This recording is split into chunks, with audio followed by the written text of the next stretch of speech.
How's it going, John? It is going well, Eric. How are you tonight? I guess I'll just start right off and apologize for background noise that's going to be probably on my track this entire time. Whoops. I did not plan ahead. Well, how long is it going to be? Earlier this afternoon, I thought, I'll kick off a print. So I'm printing we talked about it a couple weeks ago, the open Flexier microscope, the Raspberry Pi camera. I got my new 3D printer. Did I have it last week? I think you talked about it last week. Yes, it was your something fun, but okay. it was in parts. It was partially assembled. Right. It is now fully assembled, and I've tuned it. It's now printing my cool microscope. Awesome. But I kicked it off this morning and then noticed the print will take 21 hours. And then I started doing the math. That's going to be like 4 a.m. So Whoops. I'm going to have some background noise. I think I could pause it, but I would be nervous to do that. So. I'm willing to sacrifice some audio quality for lack of experimental science in that department. Yeah, I think I'm excited to see you put together that camera or the microscope. Yes, I've ordered my Raspberry Pi camera 2s. They recommend the 2s. I think I have a camera 1, and they say it'll work with the 1, but we highly recommend the 2. So I ordered them. They should come in a week or so. But I've got all the parts. Awesome. I've printed all the parts. I'm now printing a second one. So I printed a first one. I'm now printing a second one because I thought it'd be kind of fun to mix up the colors. Anyways, so I am having fun with my printer. Has been running pretty much nonstop since I got it finally kind of all finished and running and doing. I've imprinted new mounts that go behind the monitors for the mic boom arms. Okay. Because my old ones were kind of loose and didn't work well. So, anyways, yes, I've been printing and designing tons of stuff. What can I print? I could print that. When you're home all day, that's true, and you have an extra hour because you're not commuting anywhere, right? Yeah, filling time. That's awesome. Yeah. Okay. Well, I'm excited. I can actually see it in your background running right now. Yeah. So it's cranking away. Awesome. That's awesome. Okay. Well, that's good. That's good. So how was your fourth? I was surprised. We ended up the neighborhood has kind of gotten older. I think I mentioned this last week. And yep. We kind of stopped getting together all as a neighborhood. And the 4th of July, we saw a group of neighbors. Everybody each family kind of took up a little position in the cul-de-sac in a corner, a good, 10 feet from each other. And then the dads were walking to the center and lighting off, the fireworks, etc. So, and there was 3 families that were doing it. Okay. And so we just wandered down, took all our fireworks down, down to the bottom of the cul-de-sac and hung out with the families, took some chairs.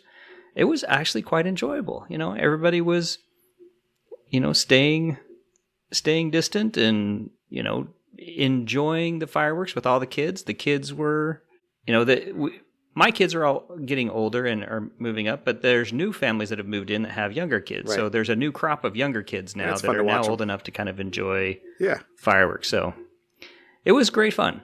That's awesome. I will say as far as meals go, we had so much watermelon that I didn't know what to do with it. And so I don't remember if my boy suggested it or it doesn't matter who suggested it, but we said, let's try drying watermelon. I have never tried drying watermelon. What's left after you dry watermelon? I know. If you take the water out of the watermelon, it's like 97% water, isn't it? Something like that. Yeah.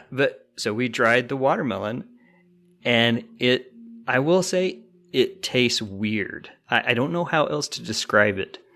But it's kind of like a cross between an oddly flavored raisin, consistency of a dried mango, and some weird taste. It does not taste like watermelon.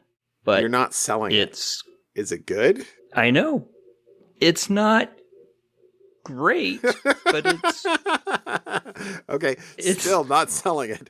There's probably a reason why it's not. What are those fruit and those sheets or fruit and rolls and stuff like that? That's mostly sugar. To be fair, it wasn't actually the best water. It wasn't a very sweet watermelon to start with, but we've been eating it. It's dried watermelon. Dried watermelon. You're like, what do you do with the rest of the watermelon? That's funny. That is funny. Yeah, that was fun. Well, so I have, I was camping at the beach this weekend, and we go up to Washington specifically because of the fireworks.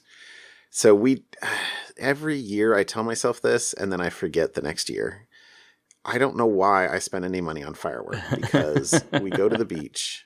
And watch everybody else's fireworks. I will have to text you. I took like a 20-second video. I'll have to text it to you so you can just like hear the fireworks going off.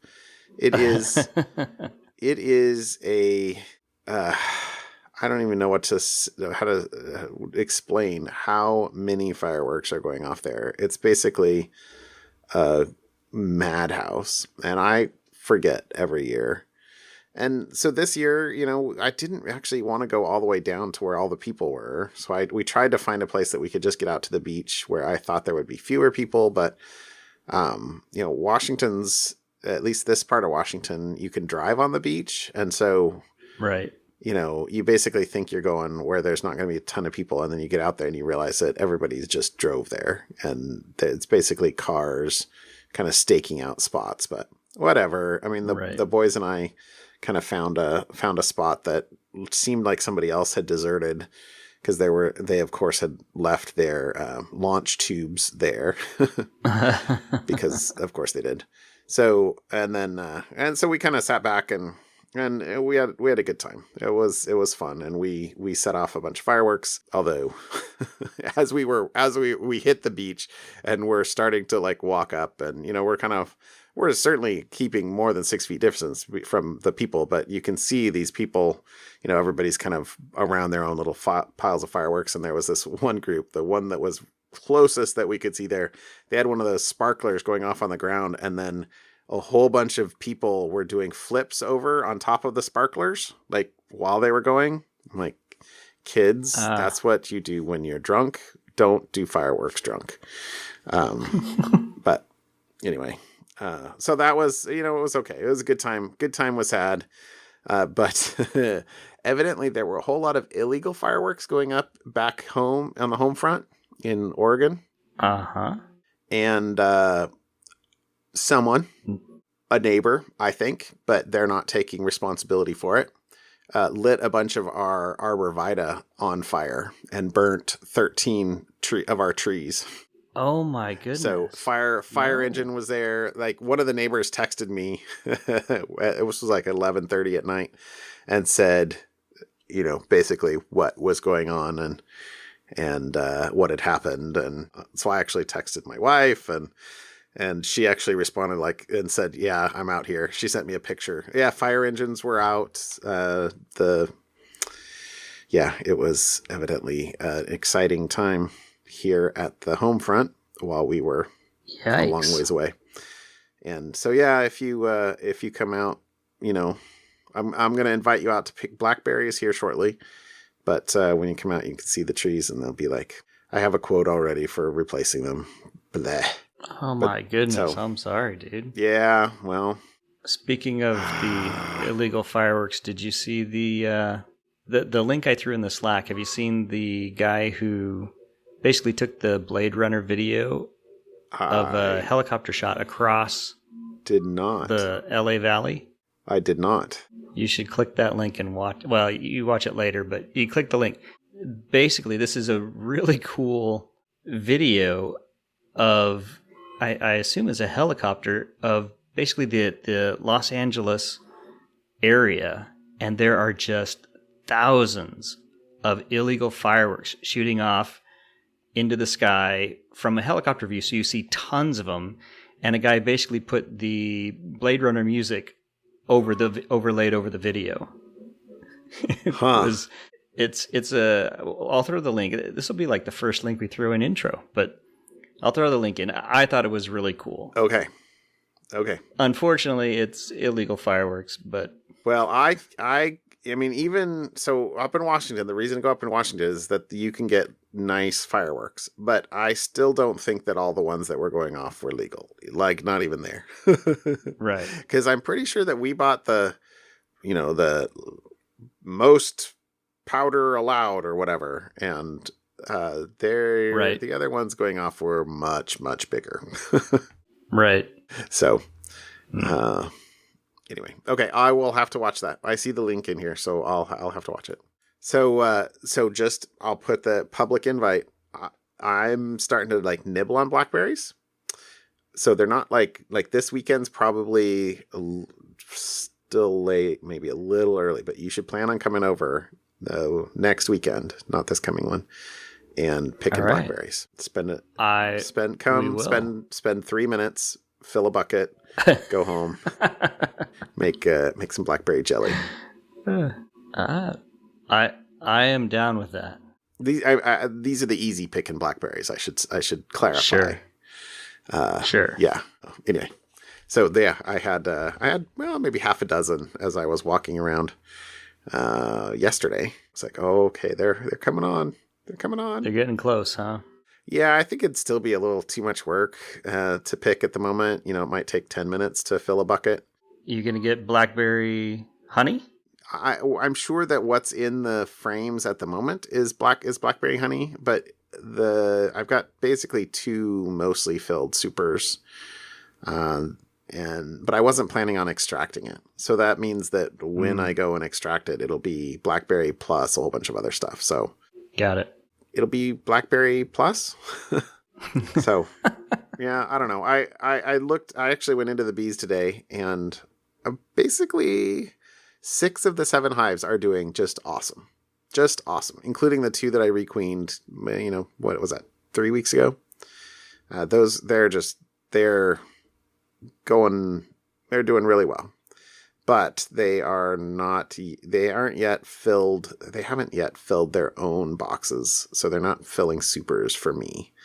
Other than 2 of the hives, 2 of the hives are working on storing honey for me, but the others are still kind of building up, which is great. I'm actually even feeding 4 of them. I took 2 gallons of syrup out to give them today. So, which, so long as they're drinking it, that means they're using it, and they're building a whole bunch of wax, which is great. So anyway, yeah, I'll get, I'm guessing I'm going to get about, I'll say 40 to 50 pounds of honey this year is my swag. I don't think I'll be making any more mead this year. I think that, how did that turn out? Did we ever talk about how that turned out? I remember you talked about making it. Oh, I don't remember. It's good. It's really good. It's really strong, but it's really tasty. So fit for a Viking, huh? Well, I don't know. They, in stories and stuff like that, you know, you read like adventures, you know, Dungeons and Dragons books and stuff like that, you know, like, oh, right, you know, give me a pint or a gallon of mead, or, you know, it's like the easy drinking, you know, stuff. And I remember reading at some place that one of the reasons that they used to drink mead in, you know, even more than water, this is like in medieval times, was because water would make you sick, right? Because they didn't have purified water. Alcohol, basically, even low levels of alcohol purified the water. But I don't think that this sort of, what was this, 18% alcohol by volume, is what you would sort of guzzle a 32 ounce, you know, tankard of beer or of mead. I think it would knock your socks off. At least don't go shoot off fireworks after doing so. This is a sipping. Yes, especially not across the road from me. Blah. Should we move on to topics? Yes. How about we get to the security part of the Mostly Security podcast? So, what you got for me? So I have 2 articles that I picked up this week. One was Google has now open sourced a vulnerability scanner, and it apparently is a vulnerability scanner that Google developed in-house for their enterprise network. And interesting. Google has massive numbers of employees, and I can imagine trying to secure that. Their network is probably as complex as anybody else out there. And so they had developed this scanner, and apparently they're now open sourcing it.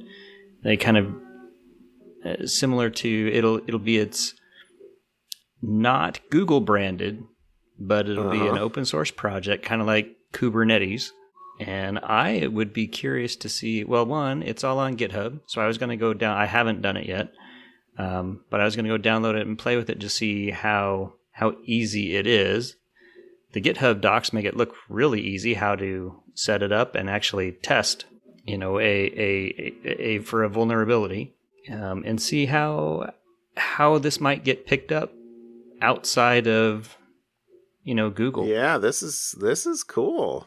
It looked like an interesting possibility. Yeah, I can see there being an interesting collaborative content for the plugins.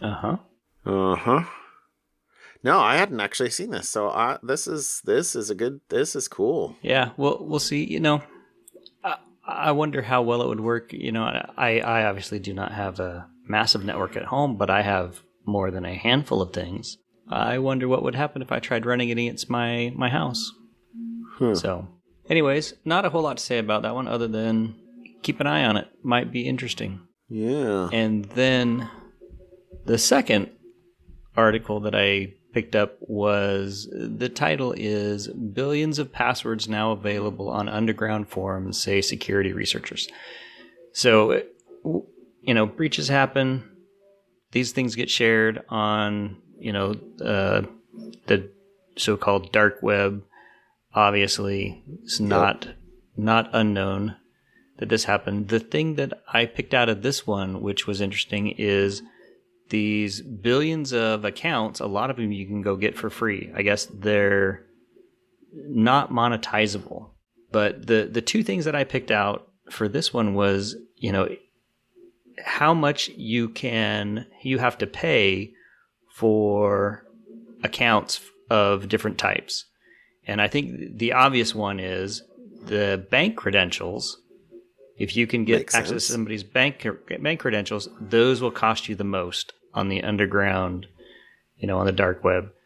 And it says the average price is currently $70.91. Whew. That seems like a lot of money for an account. But I guess if you can get access to that account, open credit cards, you could probably make thousands of dollars on your $71 purchase, I suppose. And then the one that seemed odd to me, and maybe I could not think of a reason why this one would be why it is. So maybe you could think of a reason, because it doesn't actually explain why in the article. But so bank login credentials, highest $71 roughly. The second highest cost for hacked accounts was for antivirus programs, which was just shy of $22. For which was less than the cost of a real year subscription. But I can't figure out why antivirus programs would be second on the list. That doesn't make sense to me. But I guess if you're a hacker, I mean, I guess I can. The obvious one is just that, do you want to pay, $60 a year, or do you want to pay $20? And, if you can if you can get one for $20, okay, illegally, that seems like too high of a percentage of it for something that's illegal, though, or that seems weird. I guess the other thing I would think of is, if it's a hacked account and they reuse the credentials, you can get in and maybe disable and, give you a guaranteed access. But that, like, an average consumer PC is not worth $20, I wouldn't think. No.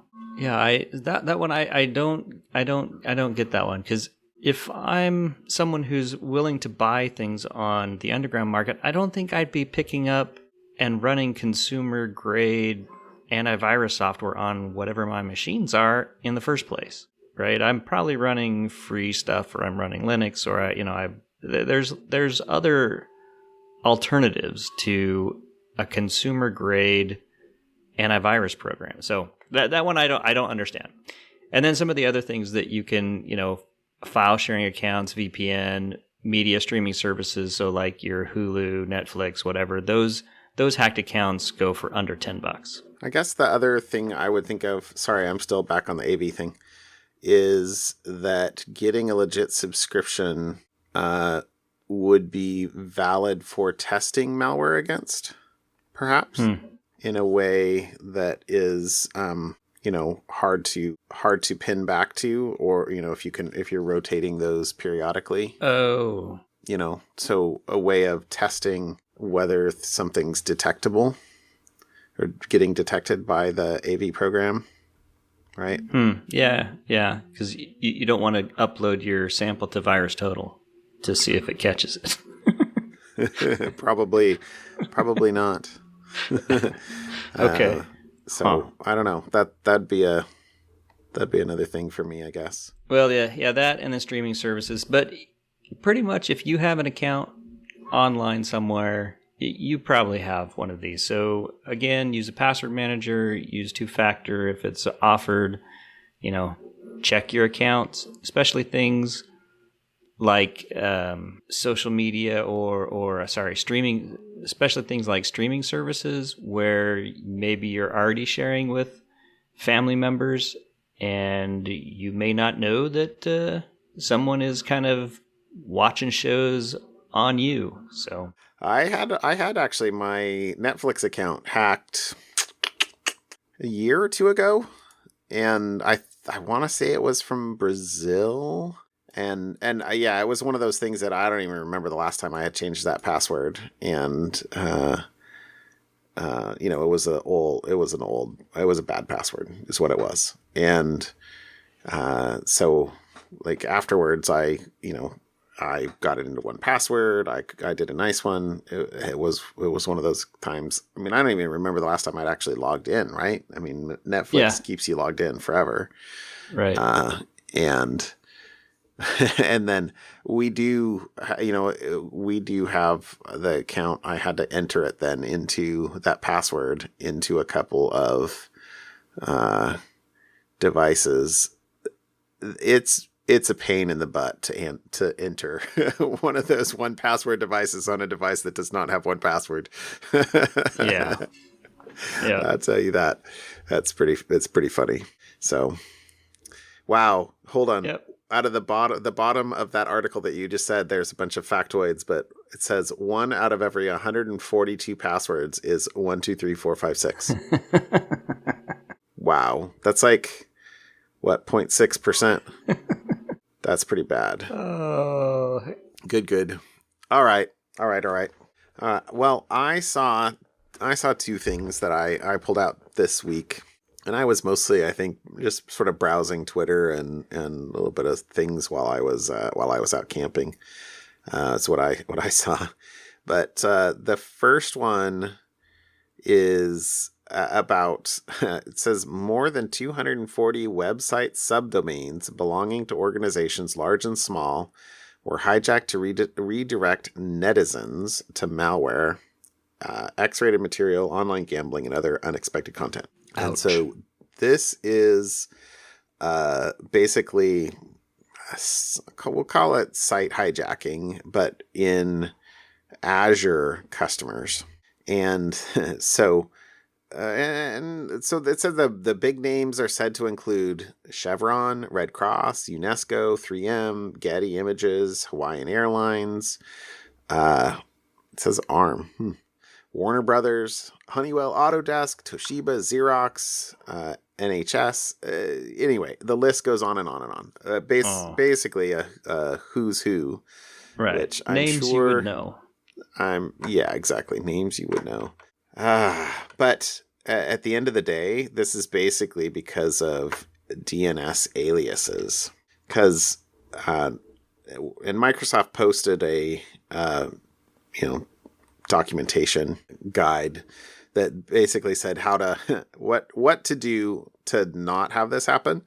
But the way Azure works, Azure has this notion of Azure websites, which you can create. You can create websites really easily, and then if you want them to actually resolve to something like the example in the article is, something.xerox.com, you set up an alias that basically points, my subdomain.xerox.com to this Azure site that's, webserver9000.azurewebsites.net, something like that. Right. But then if and when you ever change or redeploy to something else, that subset of the site and webserver9000.azurewebsites.net kind of goes back into a pool to be chosen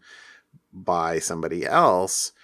If you don't also update your alias properly, your alias will still point to there, which means that somebody can go to a quote unquote legit website like Xerox.com and actually, some subdomain portion of that site will actually be under the control of the attacker. Right. Because there's a big disconnect between the point and who owns the DNS entries and setting up that alias to point to, Azure websites. And it's probably, with big companies, it's probably two different teams. There's probably a whole workflow that it has to go through. So they get something set up, it points at it, and then the team takes that website down and forgets to, or either puts it in their queue or forgets to tell the other team, oh, you need to go also take down, my subdomain that I had you run for me.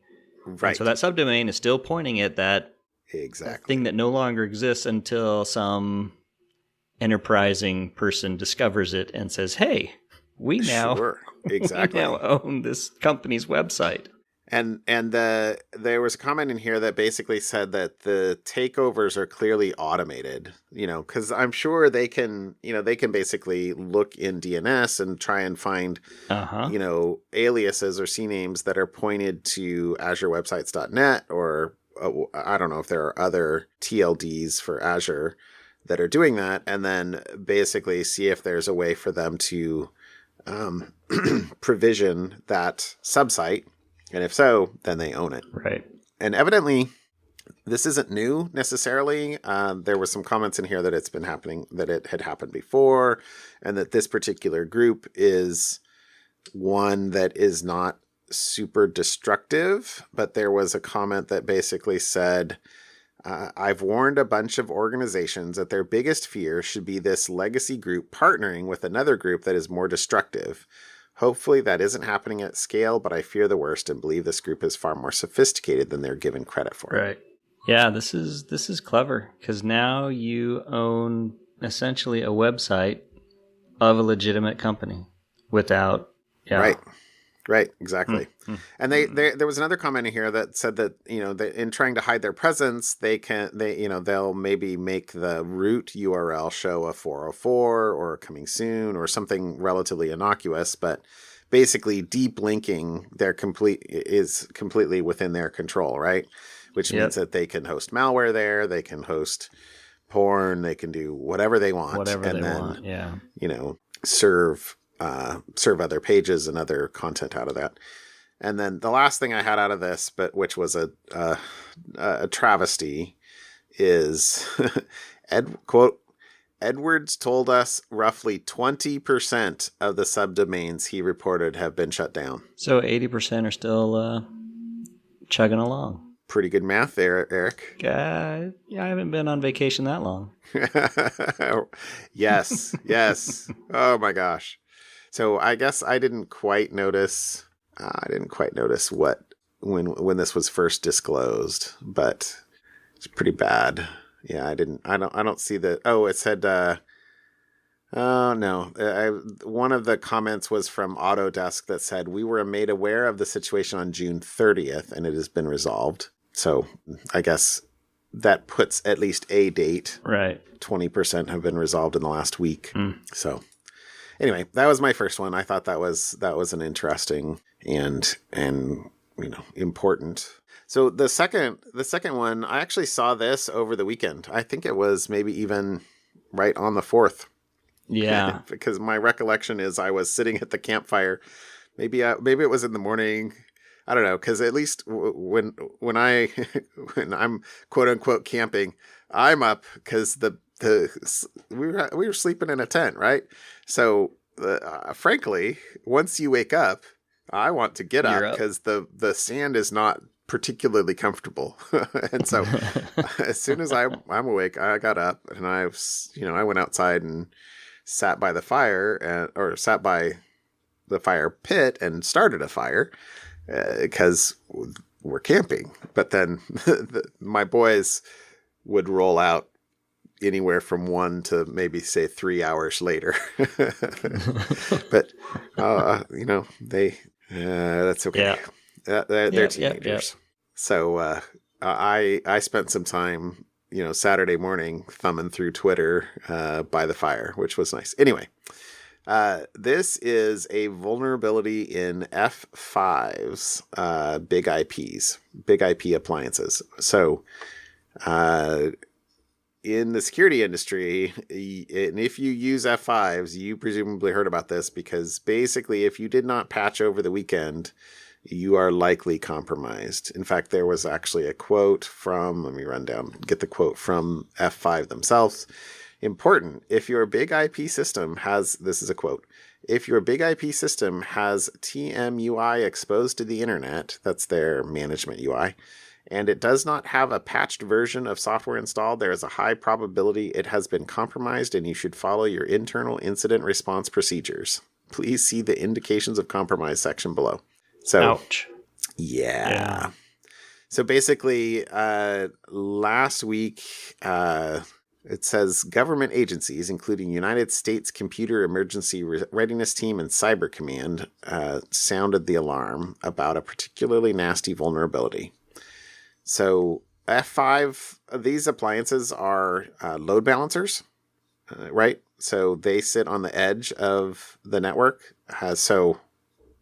This is not something you can keep in a DMZ because this is the thing that sort of is at the edge of your DMZ. Mm-hmm. Although presumably the management interface shouldn't be reachable from externally, but the vulnerability. Here's the quote from the notice, which was the vulnerability can be exploited by sending a crafted HTTP request to the server hosting the traffic management user interface. That's what TMUI stands for. Utility. The vulnerability exists in undisclosed pages of the TMUI. So successful exploitation allows for unauthenticated attackers or authenticated users with network access to execute remote system commands, create or delete files, disable services, and or execute remote Java code. This vulnerability may result... This vulnerability, I think that word does not mean what you think it means. This vulnerability may result in complete system compromise. If you can create, delete, execute remote code, yes, you can consider that complete system compromise. So, this caused a lot of scramble, I'm sure, in organizations around the world this over the holiday weekend. Although only the people in the U.S. were excited about it being on a holiday weekend. Everybody else was, you're right. Day. That was very U.S. centric kind of comment there. Well played. It's all good. But yeah, so that was a bad one, and I didn't see quite any more. But the fact that they say exists in undisclosed pages means that there are pages that are available but that aren't linked right from the user interface. I read that to mean that we're not telling you which pages they are. Because we don't want people to go exploit them. Oh, interesting. But I don't know if that's the No, right way to that's a read valid that's a valid reading of it too. I was going to say that we had something that we talked about not too long ago that was about pages that were available but that weren't linked. You had to know about them. Yeah. But router it interfaces. could be either way. Your home router probably has those. Exactly. Well, anyway, that was those were the things I brought this week. The Very cool F5. It's a Seattle-based company. I don't think I realized they were based in Seattle. I didn't know that either. There you go. They're based in Seattle. Just up the road. Just up the road from us. Yeah. All right, man. How about something fun? What'd you bring me this week? Absolutely. I'm ready for something fun. You can click on the link now. So it's the Far Side. So I loved the Far Side growing up. Gary Larson, his sense of humor was, I got him, right? That was, I loved his comics and I have all his books. Anyways, he, retired a number of years ago. He now has updated his website with new stuff, fresh from Larson's lab. He doesn't say what he got, but he apparently, for the first time ever, got himself an iPad. I'm assuming it's an iPad. And so he's like, I figured I would try this digital stuff, and he's getting into it to the point where he's now starting to put out new stuff that he's been doodling on his, I think he just refers to it as a tablet, but it's a pencil and it's an iPad, it's an iPad. Anyways, so if you click on, the link we'll put in there, if you click on the little enter, you can see his first 3 comics that he has doodled with his new digital tools as opposed to his regular pen and paper. And it totally looks like Gary Larson, but it is, I'm like, please keep doing these because the humor's great. Although I don't quite get the third one, but that's part of the Gary Larson mystique is some of them you just don't get. The bears eating Cub Scouts one, I don't get that one. So anyway. I'm still reading the second one. This is probe and release. Yeah. Oh, sorry. Anyways, so there's only 3 so far, but I'm hoping that he continues to do more because I really did enjoy his really off the wall, wacky, and heavily science-based humor. That was the other appeal to it. Anyways, so there's my something fun for this week. New Far Side stuff. Okay, I'm not. Yeah, I don't get it. Maybe because they're bear cubs. Bear cubs eating scouts. Right, because there's I can't remember. It was the cubs, the wolves, the bears, and the Weeblos, or something like that. Right? I don't remember scout stuff, but if Cub Scouts ate bears, I don't. Yeah, I don't get it. But anyways, there is new Far Side stuff. Okay, go check it out. See Did his he doodles. really retire 15 years ago? I know. What? Wow. Okay. Yeah. Okay. I have 2 something funs for you. Alrighty. Kind of funs. Okay. First one is, I've been into these mini figures off of Patreon, and that there's a bunch of people, and I'm looking at like what they're doing and how much they're like raking in. I'm like, dude, you go artists. You're gonna have a legit business here. Yeah. Because these guys are pulling in 2,000. This particular one has 2,100 patrons, and at $10 a month, that's gonna be like 20 grand a month. Good for them.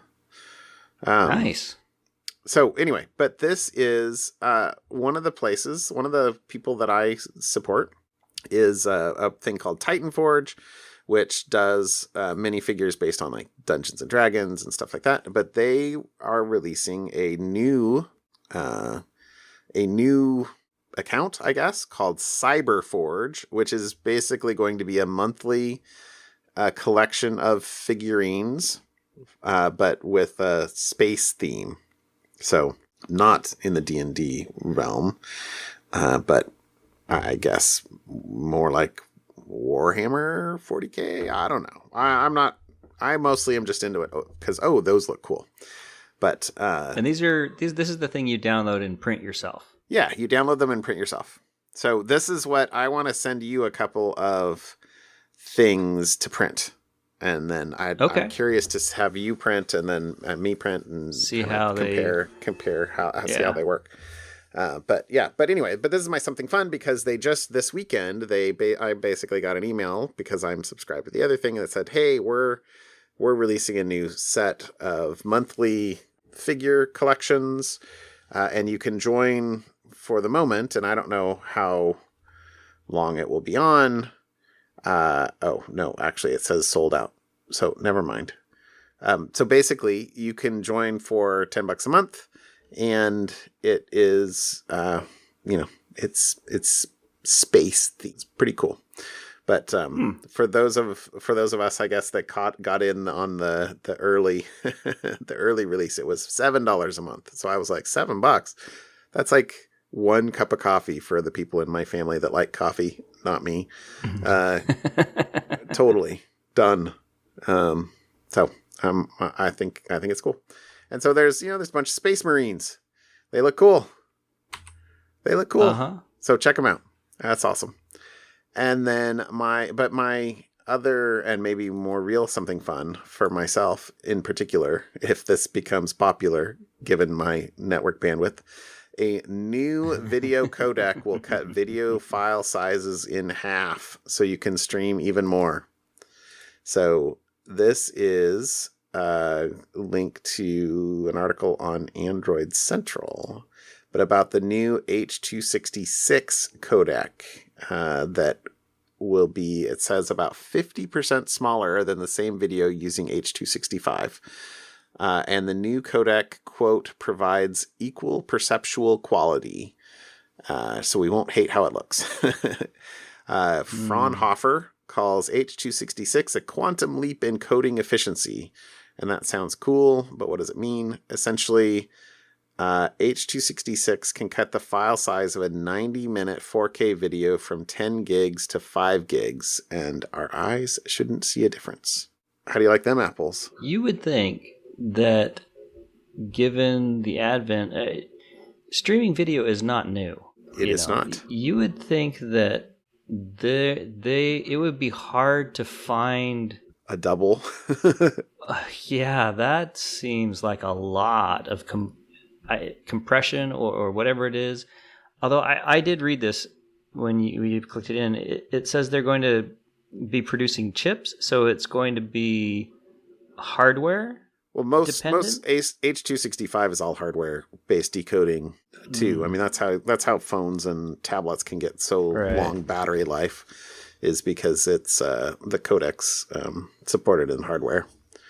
Yeah, back before the iPhones at least supported H.265 in hardware, the battery drain was pretty bad. Right, because it was doing it all in software. In software, yeah. So they're saying the chips will come out in the fall of 2020. Huh. Well, so yeah, it'll be interesting to see. Obviously, this is on Android Central, so I'm sure it'll be interesting to see. And I guess I don't know who the license owners of this are, and if it's going to be open licensing or what that's going to win. Right. So don't worry, Apple will come up with their own competing standard that they are the only ones who use. It's sad because it's true. Yeah. That's cool though. I do not generally have problems with streaming in the house for reasons we have talked about previously. But I don't stream 4K. I'm excited for you. I'll tell you that. I don't stream 4K. I can't even fathom. Gosh, downloading a 10 gig video. Awesome. Well, cool. All right. Yep. Sounds good. Shall we call it a show? Yeah, let's call it a show. All right. Well, I hope you have a great rest of your week on vacation. And yeah, I am doing surprisingly well at vacationing. Good. I have expected myself to, hang out at work for.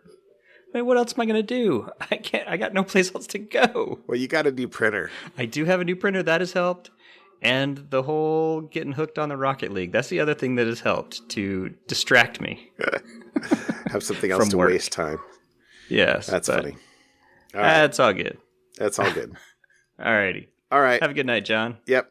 Talk to you later, Eric. We'll see Bye. you. Bye.